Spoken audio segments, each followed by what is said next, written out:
बिस्मिल्लाहिर्रहमानिर्रहीम। अस्सलामु अलैकुम प्यारे दोस्तों कहा जाता है कि अजमेर का एक हिंदू पंडित हर रोज दूध लेकर अपने बुतों के पास जाता था और सारा दूध उन्हें चढ़ावे के तौर पर बड़े बुत के कदमों में उंढे लाता। एक दिन उस हिंदू पंडित की बेटी कहती है कि बाबा, आप हर रोज दूध कहाँ लेकर जाते हो? हिंदू पंडित जवाब देता है कि बेटी, दूध अपने खुदा के चरणों में चढ़ा के आता हूँ। पंडित की बेटी कहती है कि बाबा जान, क्या देवता भी दूध पीते हैं?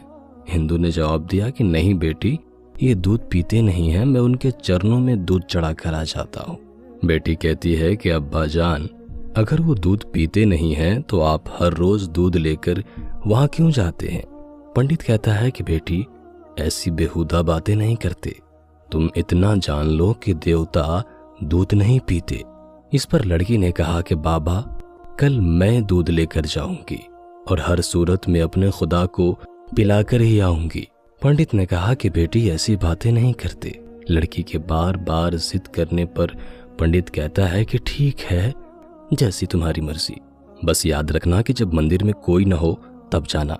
दूसरे दिन लड़की दूध का प्याला लेकर मंदिर जाती है और मंदिर के सबसे बड़े बुत के सामने खड़े होकर कहती है, अगर तू खुदा है तो दूध पी ले।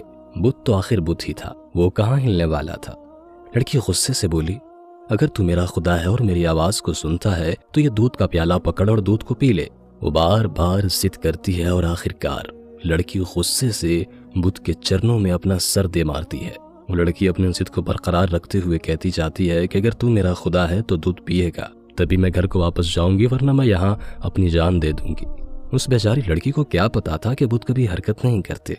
वो बेचारी लड़की रोती चिल्लाती हुई बस ये अल्फाज कहती जा रही होती है। लड़की की खुशकिस्मती कि उस वक्त हजरत मोइनुद्दीन चिश्ती रहमतुल्लाह अलैह का गुजर उस गली से होता है।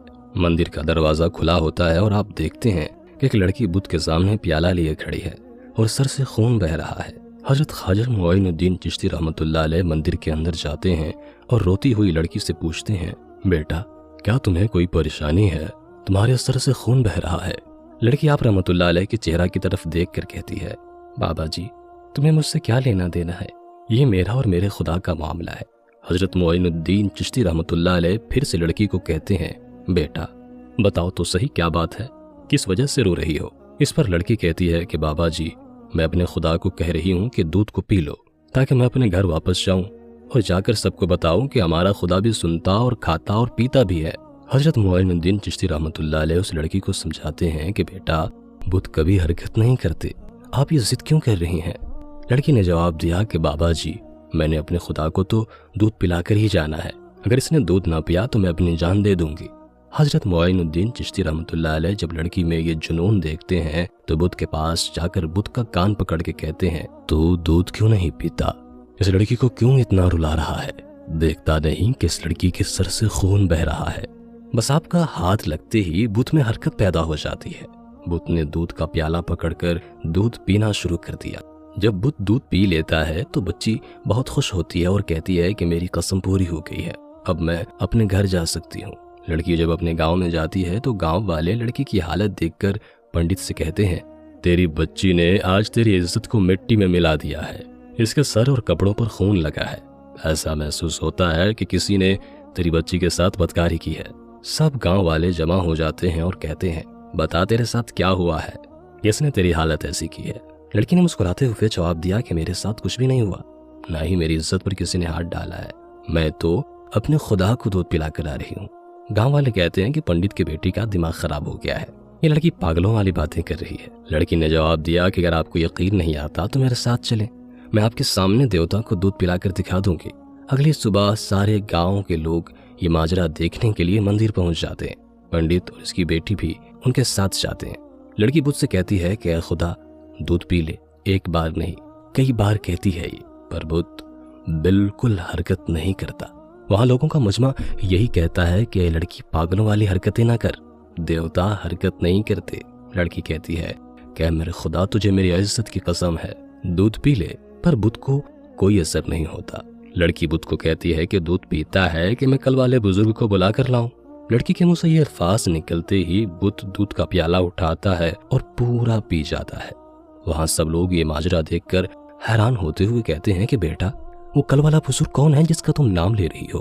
لڑکی جواب دیتی ہے کہ میں اس کا نام اور پتہ تو نہیں جانتی، لیکن اتنا پتہ ہے کہ وہ ادھر کو گیا تھا۔ اب سب گاؤں والے حضرت خواجہ معین الدین چشتی رحمۃ اللہ علیہ کی تلاش میں نکل پڑتے ہیں۔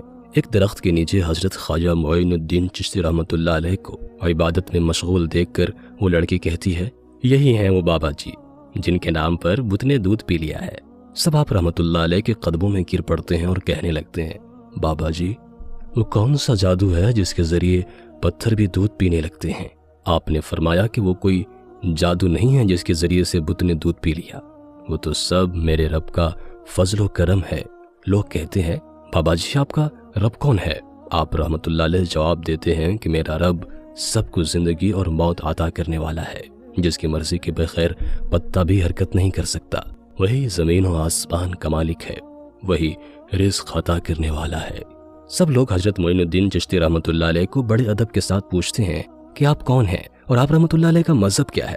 آپ رحمۃ اللہ علیہ نے جواب دیا، میرا مذہب اسلام ہے، میرے نانا کا نام حضرت محمد مصطفیٰ صلی اللہ تعالیٰ علیہ وآلہ وسلم ہے۔ حضرت خواجہ معین الدین چشتی رحمۃ اللہ علیہ کا یہ کہنا ہی تھا کہ اس لڑکی کا باپ آپ رحمۃ اللہ علیہ کے قدموں میں گر کر کہنے لگا، بابا آپ ہمارے بت کو دودھ پلانے آئے ہو یا ہم سب کو رسول اکرم صلی اللہ علیہ وسلم کا امتی بنانے کے لیے؟ اس کے بعد سب بستی کے لوگ آپ کے قدموں میں گر پڑے، کلمہ پڑھا اور مسلمان ہو گئے۔ ایک روز حضرت خواجہ غریب نواز رحمۃ اللہ علیہ جنگل سے گزرے، وہاں آپ نے دیکھا کہ کچھ لوگ ہیں جو آگ کی پوجا کر رہے ہیں۔ یہ لوگ اس قدر ریاضت اور مجاہدات کرتے تھے کہ 6 مہینے تک دانہ پانی زبان پر نہیں رکھتے تھے۔ سرکار خواجہ غریب نواز رحمۃ اللہ تعالیٰ علیہ نے ان لوگوں سے آگ کی پوجا کے بارے میں پوچھا تو انہوں نے جواب دیا کہ ہم لوگ آگ کو اس لیے پوجتے ہیں کہ دوزخ میں یہ آگ ہمیں تکلیف نہیں پہنچائے گی۔ آپ نے فرمایا کہ دوزخ سے بچنے کا طریقہ یہ نہیں ہے، بلکہ دوزخ کی آگ سے بچنے کے لیے اللہ کی پوجا کرو، پھر یہ آگ تمہیں کوئی نقصان نہیں پہنچائے گی۔ تم لوگ اتنے دنوں سے آگ کی پوجا کرتے ہو، ذرا اس میں اپنا ہاتھ ڈال کر تو دکھاؤ۔ ان لوگوں نے کہا کہ آگ کا تو کام ہی ہے جلانا، اگر ہم اس میں ہاتھ ڈالیں گے تو ہمارا تو ہاتھ ہی جل جائے گا، لیکن آپ کہتے ہیں کہ اللہ تعالیٰ کی پوجا سے آگ نہیں جلائے گی، تو اس بات کا آپ کے پاس کیا ثبوت ہے؟ حضرت خواجہ غریب نواز رحمۃ اللہ تعالیٰ علیہ نے فرمایا، دیکھو ہم خدا کے پوجنے والے ہیں، یہ آگ ہمارے جسم کو تو دور کی بات ہے ہماری جوتی کو بھی نہیں جلا سکتی۔ یہ فرما کر آپ نے اپنی ایک جوتی آگ میں ڈال دی، بہت دیر تک وہ آگ میں رہی مگر اس پر آگ کا ذرہ برابر بھی اثر نہ ہوا۔ یہ دیکھ کر سب کے سب لوگ وہاں مسلمان ہوں گے۔ بے شک اللہ کے ولیوں کو نہ کوئی خوف ہے اور نہ ہی کوئی